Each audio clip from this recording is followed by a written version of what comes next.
Each candidate will be given 3 minutes for their opening statement. Each candidate will be given 2 minutes to answer each question. And each candidate will have 3 minutes for their final closing statement. Those are the ground rules that we will go by. The Savannah Branch NAACP believes that an informed people will insist on being free, and one of the benefits of freedom is the right to vote. Now, we have got to do a much better job in voting this cycle because it was very, very poor in our last cycle. So we have joined forces with several other groups in the city of Savannah. One is a sort of a coalition because we have the clergy, we have the sororities and fraternities, and we also have some of the civic and social organizations. So if anyone is here from that coalition that we created about a month ago, would you please stand? I know I see at least 3 people. All right, thank you. Let's give those people a hand, please. Organize ourselves to see if we can get our citizens here in the city of Savannah to do a much better job coming out and vote. We're going to ask each one of you to be a committee of one to inform your members in your house, your family, your church member, your club members, people you go bowling with, people you go out to the baseball with, anybody that you know that is a Chatham County voter, to please go out. If you have not already done so, please go out on the 24th of May and cast your ballot. Good evening and welcome. Good evening. The following elections we will hear from tonight. School Board, District 3, Rose Harper, Cornelia Hall. District 7, Michael Johnson and Joseph Winburn. Clerk of Superior Court, Tammy Mosley and Brenda Kennedy. Sheriff of Chatham County, Kimberly Middleton and MacArthur Holmes. House seat, District 162, Alicia Blakely, Carl Gilliard, Josie Shepard. Superior Court, Judge Peter Mueller and Judge John Morris. We will ask the school board members to please come up, District 3 first, and District 7 as well.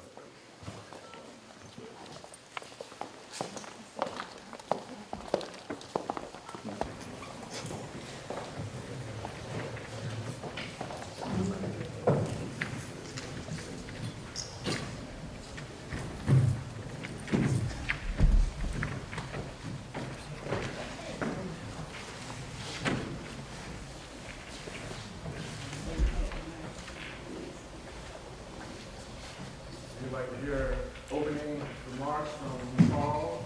My family origins are on Hilton Head, although I was born here in the Kylie-Brownville area of Savannah. My family moved from Hilton Head to New York when I was a toddler, and I grew up in the wonderful small village of Tuckahoe, which is 20 miles north of New York City, in the wonderful environment of Westchester County, New York. I was able to grow up among a diverse population of black children, Italian children, Jewish Americans, and afterwards I attended the University of Illinois and began my career in Chicago, again a place that's known for its diversity. My career spans 4 decades, first as a teacher, then assistant principal, and now as a school board member. When I walked into my first classroom in Chicago, Illinois, I knew I had found the purpose of my professional life, creating a love of learning for all of our children who would enter my classroom and later the schools that I would lead. Every morning, 2 very different students arrive at the doors of our public schools. One is smiling and eager to get to class. He's well-fed, his uniform is starched, and his eyes are full of expectation for a new day of learning and achievement. His mom and dad have seen to it that he brings his own lunch, a burrito and kale chips and water because they're very health conscious. This child could be white, he's black, he's Hispanic. His life is organized, his daily activities are routine, and the course of events in his life are predictable. And like a sponge, he is ready to soak up all his teacher has to offer. Walking into the same schoolroom door is another boy, the same age, who is scowling and angry. He has arrived too late for breakfast and will have to wait for lunch to eat something. He has on his uniform, but it needs soap and water. He didn't bother to bring his book bag today, nothing is in it. No homework assignments completed. He's repeating 4th grade for the 2nd time. He hates school and he's angry. All of his classmates know he may disrupt class today because his behavior is always unpredictable. This child is sometimes white, sometimes black, sometimes Hispanic. His heart and head carry heavy stones because his life is ruled by disorganization, lack of routine. Each day is unpredictable as the next. He too is a sponge, but all he is soaking up is chaos. Learning is not on his agenda. It is not on his parents' agenda. As a board member, I have these 2 different students showing up every day. Thank you. Now we're here opening remarks from Ms. Rose Harper. Good afternoon. Good afternoon. My name is Rose Harper. My name is Rose Harper, and I'm a native of Savannah. I was born here. I was educated here. I attended the public schools, Chatham County, to include Haven and Hodge. I graduated from Beach High School. My college education started here at Armstrong. I have a degree in middle school education. I continued my education at Georgia Southern with a degree in a master's in educational leadership. I have 3 wonderful sons, also educated in the public schools of Chatham County. I would like to put education in the context of today, tomorrow, yesterday, today, and tomorrow. Yesterday is a distant memory. Today, we all survive. Tomorrow holds our hopes and dreams. Yesterday, as a product of Savannah, I went to schools that originally were segregated and then eventually were desegregated. I remember the pain of having to go to a school the first time on the south side of Savannah, Windsor Forest. I remember the riots. Every time I passed that school, my memory is of what was scrawled on the wall in spray paint, now been sandblasted over many decades ago. Today we survive. Today we have schools that are in jeopardy of being taken over by the state. 5, 2 of which I attended as a child. Our test scores show that we have 19 schools, 13 elementary and 6 middle schools that have real deficits. The 2015 scores show that a lot of these schools have many, many children based on test scores who should be, could be, have been retained. District-wide, some 1,100 third graders had test scores in 2015 that would retain them. That's 37% of third graders in this district. In grade 3, it's an important grade because at the end of that grade level, you should be reading to learn. Same in grade 8, 37%. That equates to about 1,000. Tomorrow holds our hopes and dreams. Our hopes and our dreams remain our children. Because as parents, as citizens of Savannah, we want better and more for all of them. Thank you. Thank you. Now we're here from District 7 candidate, Michael W. Johnson. Good evening. Can y'all hear me? Yes. Okay, just wanted to make sure. I'm an only child of a single mother. I was born up in Atlanta, Georgia, went to public school there till the middle of my 8th grade year until I moved down here. When I moved down here, I ended up going to private school because the public schools up there had better rankings and better ratings than the private schools did down here. My mom felt like there was not a choice for me to be able to go to the public school system here. That trend continues. Parents feel like they do not have a choice for their children in order to get them a high-quality education. We need to make sure that our public schools are the best, not just in this area, not just in the state, but in the entire country. My wife, her high school in St. Louis, was a public high school, ranked the #1 high school in all of the country. We know what it's like to have a high-quality education in the public school system, and there's no reason why we can't do that down here in Chatham County. The way to do that is by giving the children the choice and the options they need to find their passion, to find out what they're going to do when they graduate college. Not every child can or should go to college. Some children are best off working on cars, going into construction, being a plumber, an electrician. We need to be able to expand our vocational courses and studies to as many schools throughout the entire county so as many children have the capabilities to find out what their God-given talent is. Right now, we're not doing the job that needs to be done. We have made improvements. We can make more. What is good in the district, we need to make better, and what is not good, we need to make good. We need to be able to work with community leaders from all over the county, from civil organizations to other government entities. We need to be able to bring the business community in, make sure that the businesses that are working and getting our bids are local. The reason for that is so we can improve unemployment, which will improve poverty, which will bring people out of poverty, so parents aren't having to work 60, 70, 80 hours a week so they can be involved in their children's education. I don't know one parent like myself who wants to leave their child worse off than what they would have. We all want to better our children's lives. The only way to do that is by having more parental involvement, by helping bring in jobs and businesses into this area that are good, living wage jobs.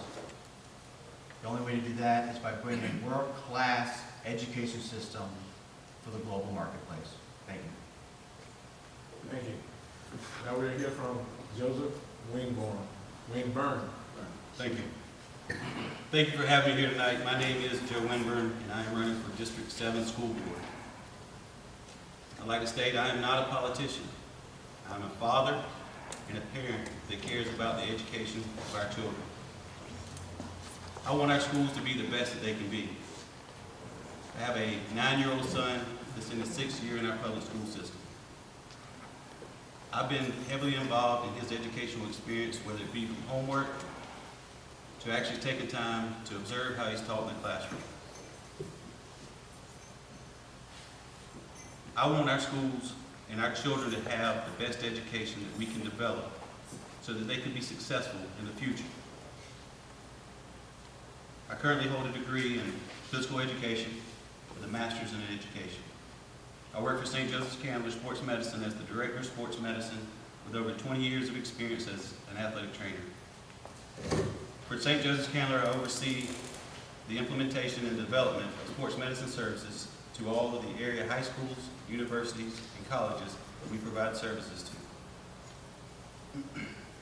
I also currently serve as the chairman of the Bloomingdale School Council and have been for 2 years. And during my time as the Bloomingdale School Council chairman, we've been able to make improvements at the school level. I want to take that experience that I've gained as the chairman for the Bloomingdale School Council and change it over to the actual school board so that we can make more and better changes for all students. As a parent who has actually graduated from a Georgia public school, I'm originally from Claxton. I have a wife who's graduated from a Georgia public school. She originally is from Claxton as well. I understand what many of our children face daily. We've got to get our children engaged.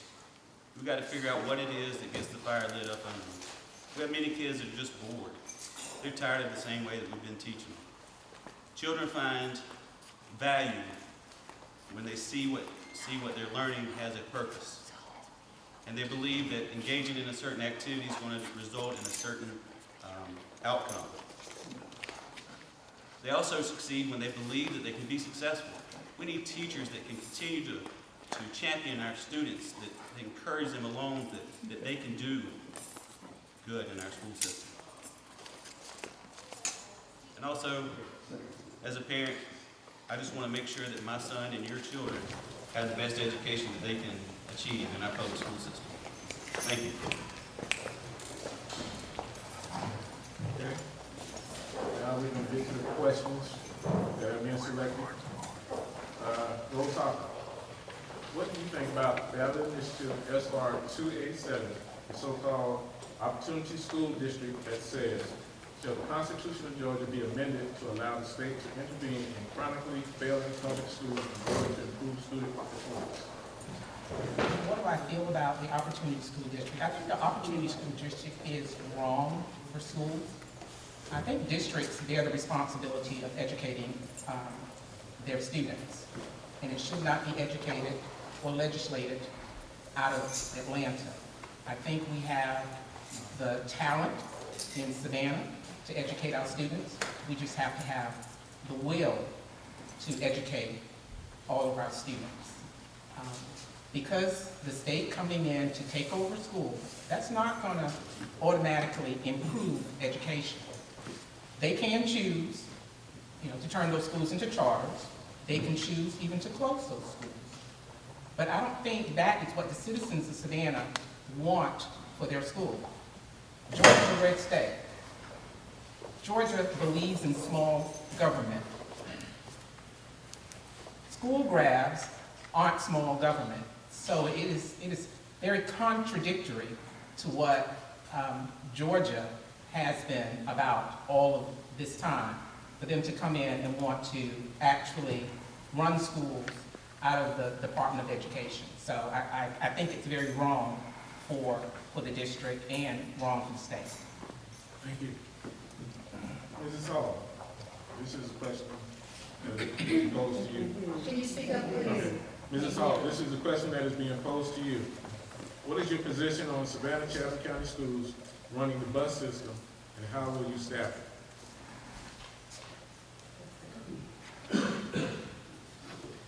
I am one of the school board members who's very enthusiastically endorsing or bringing the bus system back into our supervision. There are very few large bus companies left in the nation now. The cost of trying to run a bus company and make a decent profit is becoming more and more difficult to do. We did not ask MV to leave us. They divorced us. They came and asked for the divorce. They asked for the divorce because they cannot make a profit given the structure that we have, where we're allowing someone who lives in Bloomingdale to go to school on Tiger, and we're transporting them there if they want. The public has said, we like these choices.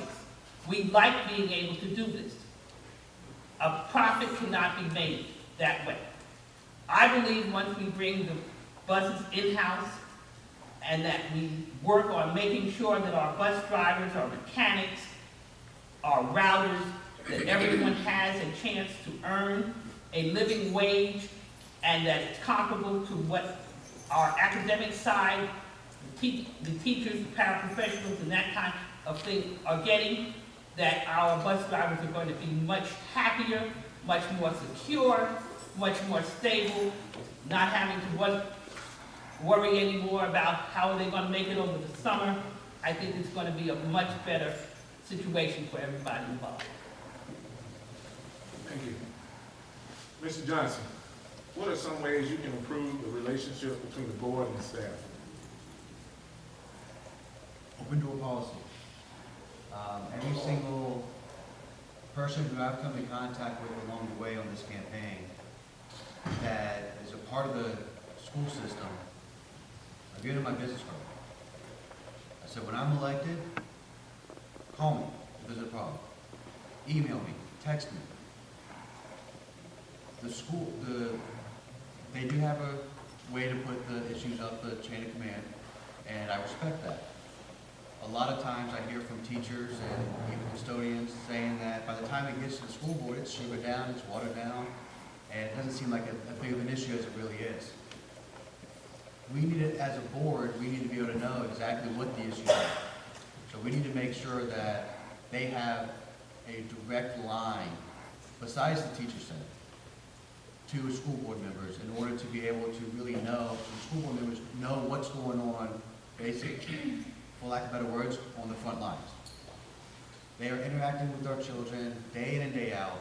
They know what needs to be done, and they have a better idea than I do. I have the least amount of education, formal education, than anybody up on the stage right now. So I know that I have to know from them what the issues are, so we as a board can be able to fix them in a timely and a proper manner for the best of our children. Thank you. Mr. Winmer, what are your thoughts on SR 287? Is that That's opportunity? the opportunity. Okay, that's what I just want to make sure. Definitely have never been a fan of it. I think it's just, there's nothing good in it for our district and for our areas. It was talked about that, a vested interest is what our community currently has. People in Atlanta have no vested interest in our children, in our community, and how the day-to-day operations of that particular school are impacted by our community and how our community impacts that school. Another thing about it is not only do they just come in and take it over, they actually will own the property, and they will own everything about that school that we've paid money for. And if at the end of a certain set time we're able to show that it's successful, the school district, from my understanding, will get an opportunity to purchase that back. That's not a good thing, because we've paid, taxpayers have put in millions of dollars for many of our schools.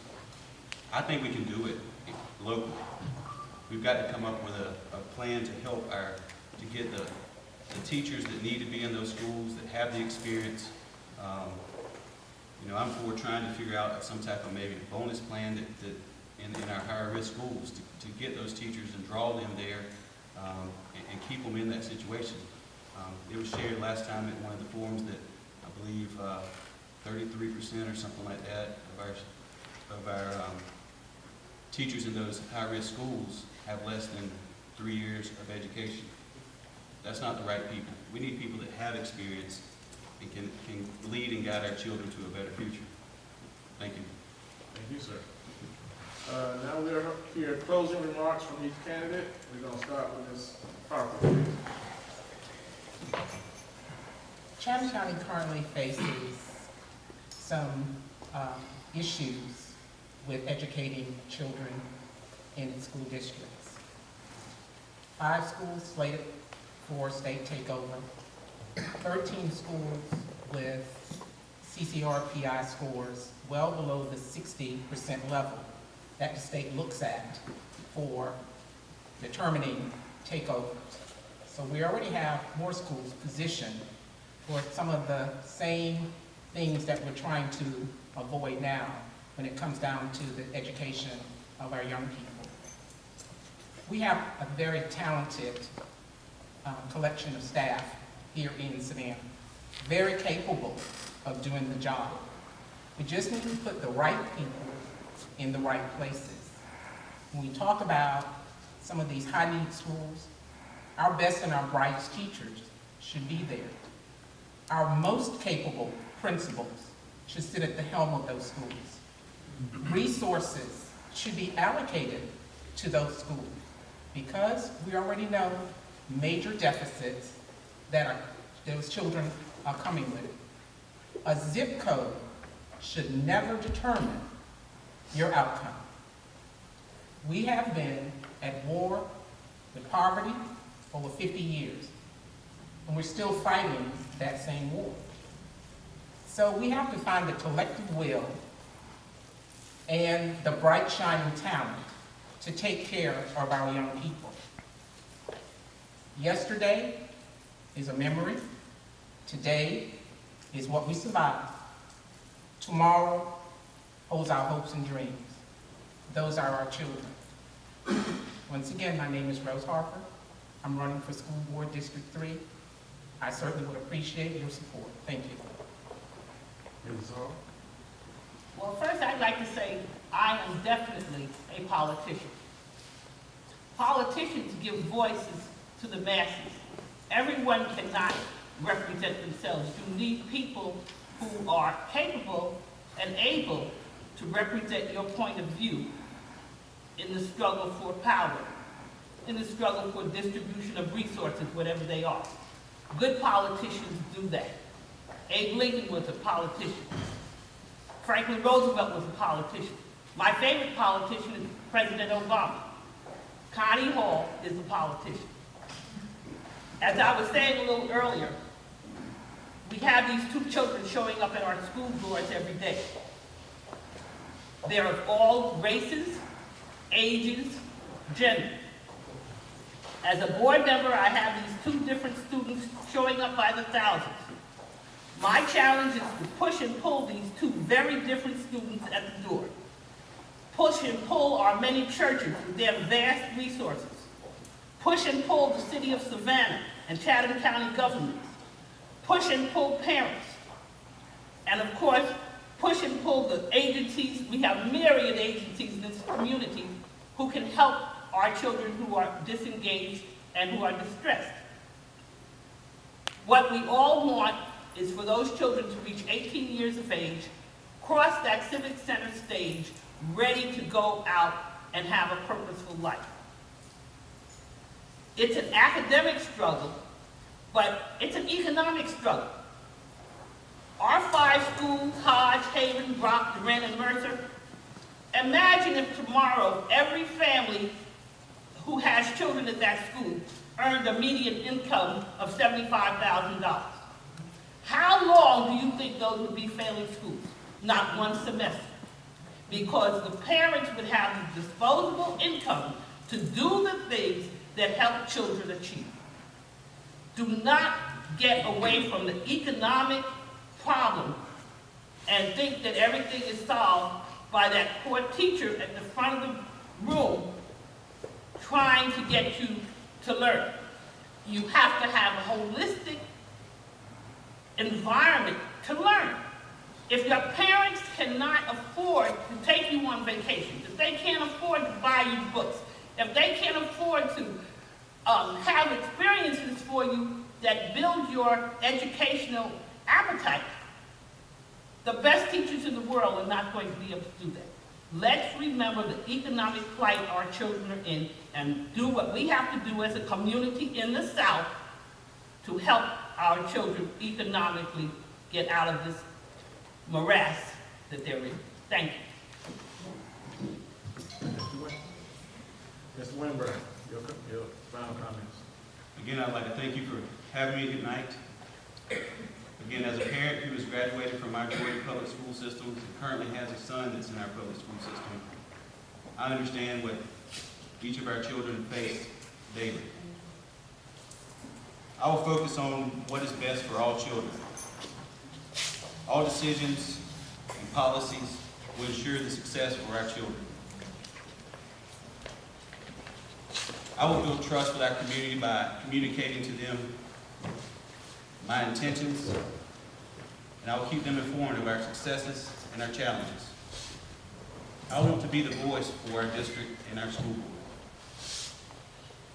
I will work to ensure that we have the best environment we can for all of our teachers, support staff, so that they can be successful in teaching our children to become successful. I have more than just a passing interest in our school system. I have a vested interest with my son. And I care about children. Just look at my career. That's what I chose to do, was take care of kids. While it may have been on the athletic field, that's what I enjoy doing. And I want to ensure that our children have the best opportunity they can to to be successful. And I know that we can do that with our public school system. I am a candidate who's open-minded, willing to listen and learn. I won't sit up here and try to act like I have all the answers, because I don't. But I'm willing to listen and learn from the experts. Those experts are the teachers, the students, and you, the parents. I will promise that I will do everything I can to be successful in this position.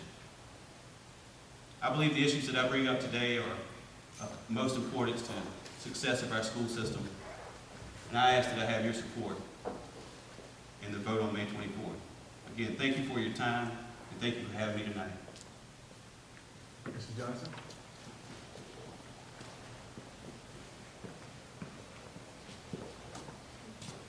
One of the things that we talked about tonight was the amendment that's going to be on the ballot. I know I was not asked a question, but it is kind of near and dear to my heart because I am a realtor and I understand what the issues are with it. Doesn't matter who has control of Atlanta. We down here in Chatham County know how to educate our kids better than anybody in Atlanta. If this amendment passes, the state will have the ability to come down, take over our land, take over our buildings. They can keep the teachers, they can fire the teachers. They can close the school. If they keep the school open and put anybody up there from any part of the state or the country that they want to, and it starts succeeding, we have to buy it back. That's eminent domain to the nth degree, and it's not right. We also have serious concern, a lot of people have serious concerns about transportation issues. We need to be able to make sure that we know what MV did right and MV did wrong. We need to make sure that we do what's right and fix what they did wrong. We need to look at what happened with First Student. Make sure that never happens again. They did a lot wrong and very little right. We have to make sure that the safety of our children, the quality of education for our children, is our #1 priority. We cannot worry ourselves about if we were born with a silver spoon or no spoon. Every single child has the right to be able to reach the capacity of their God-given talents, to make sure that they are able to make a wage to be able to not only support themselves, but their families. When we are able to fix the educational issues that we have in Chatham County, we're going to make the jobs of the mayors, the county commission, the sheriff, and the police department a whole lot easier. Because we'll be able to bring in industries with good paying jobs. We'll be able to lower unemployment. We'll be able to lower poverty. And we will be that great state of Chatham. There is no reason why Chatham County education system cannot and should not be the absolute best in the entire nation. My name is Michael Johnson. I'm asking for your support and your vote on May 24th. If you haven't voted already, you can still vote early tomorrow. And if you can't get out there tomorrow, you still got Tuesday. We have to vote.